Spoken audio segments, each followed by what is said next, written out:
Hey guys, Scott here. Wanted to leave you a really important message. Something that you should know about wealth creation, and the wealth gap.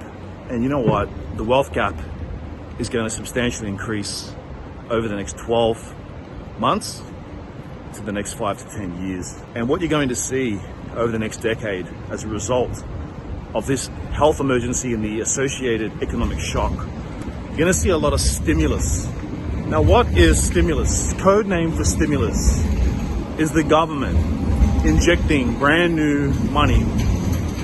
In economics, they call it liquidity. The problem with economists, they never call money what it is. They've always got a different name for it.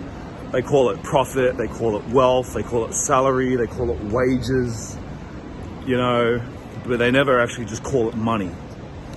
So what happens is, this liquidity, money, code for money, this liquidity is being manufactured by the government. Now, it doesn't exactly come out of thin air, but it sort of does. It's a complicated, it is complicated. They try to make it complicated, but basically what happens is they create new money. The government creates new money. You see, the government has the printing press to print more money. Now, when they print more money, it means there's more money in circulation. And as you know, if there are only 10 apples and 100 people, apples are really, really valuable. But if there are 200 apples and only 100 people, well, there's plenty of apples going around. Apples become less valuable. Now, it's the same with your money. You see, if there's not much money around, money has more value. But when the government creates more money, money becomes less valuable. Now, it's reflected in the cost of living over the last 10, 20, 30, 40, 50 years. Now, ask your mom, ask your grandmom, your grandparents, what it costs them to go to the movies 30, 40 years ago. And I asked my mom, and she was paying 50 cents. Go to the movies today, it costs you 30 bucks. It costs you $5 for some popcorn. So what the hell has happened? How did it get from 50 cents to 30 bucks? So it's what they call inflation. And basically what happens is your money over time loses value, not because the money itself just becomes less valuable, but because there's more money being created, there's more money in circulation. Now, another way that more money gets created is not only the government can print it up, and you got to remember we're in a global economy, so the Americans print up 2 trillion. That money finds its way to us. And if our dollar drops, which it is at the moment, to almost 50 cents to the US dollar, then $1 US finds its way into the Australian system, the Australian economy. That's a substantial amount of new money in our economy. So what the other big major powers around the world, what they do, impact us, because they all want our stuff. They want our iron ore, they want our resources, they want our agriculture, they want our cattle, they want our rice, they want our wheat, they want our milk powder, they want all of that. So their money flows into our economy. And it means more money flowing around, which means money becomes less valuable, inflation. Now, what's happening at the moment because of this economic shock is the Americans, the Europeans, the Japanese, everyone's printing up new money. Now, the Australian government has never done it, and they're doing it now for the first time. So all this new money floating around means the value of your money goes down. But this is what happens. Think about this. A new dollar enters the economy. And John gets that dollar for working. He gets paid $1, and then John goes to the coffee shop. He buys a coffee. He gives that dollar to the coffee shop, and then the coffee shop uses that dollar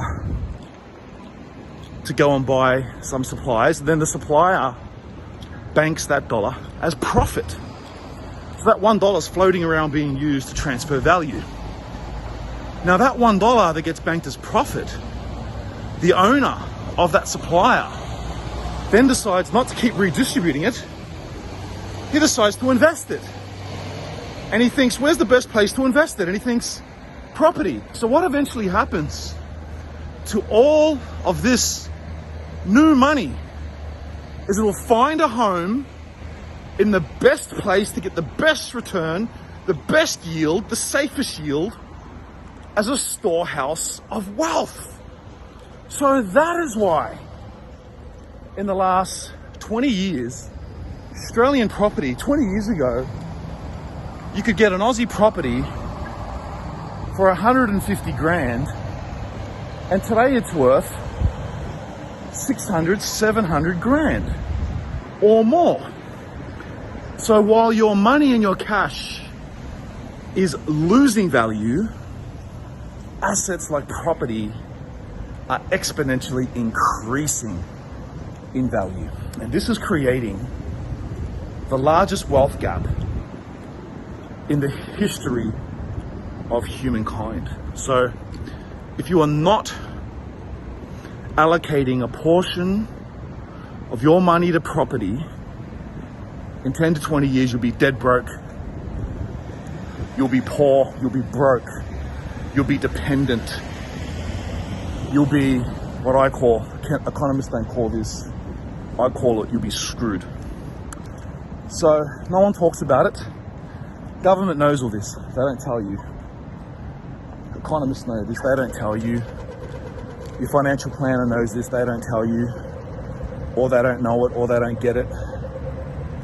Right, because they're just trying to pump you into the share market so they can make transaction fees.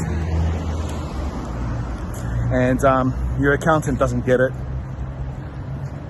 They're broke. They don't own much property. They're not doing the right thing. But if you look around the world at the rich, globally, they've all got property. They all use property. I know some of the biggest business owners in this country. I know some very famous business owners, and they got all their profits coming in. And as soon as it comes in, they jam that profit into property because they get that property is the best storehouse of wealth. It ain't gold, it ain't Bitcoin, it ain't any of that. It's property.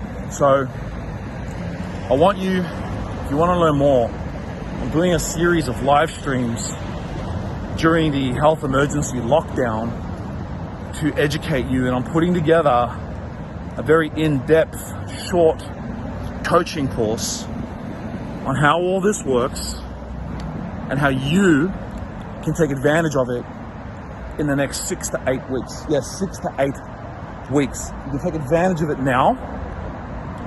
Now's the best time. In addition to that, it's an ongoing strategy you need to be executing over the next 10 years. So I'll drop the link here in the video for the live stream. Get onto that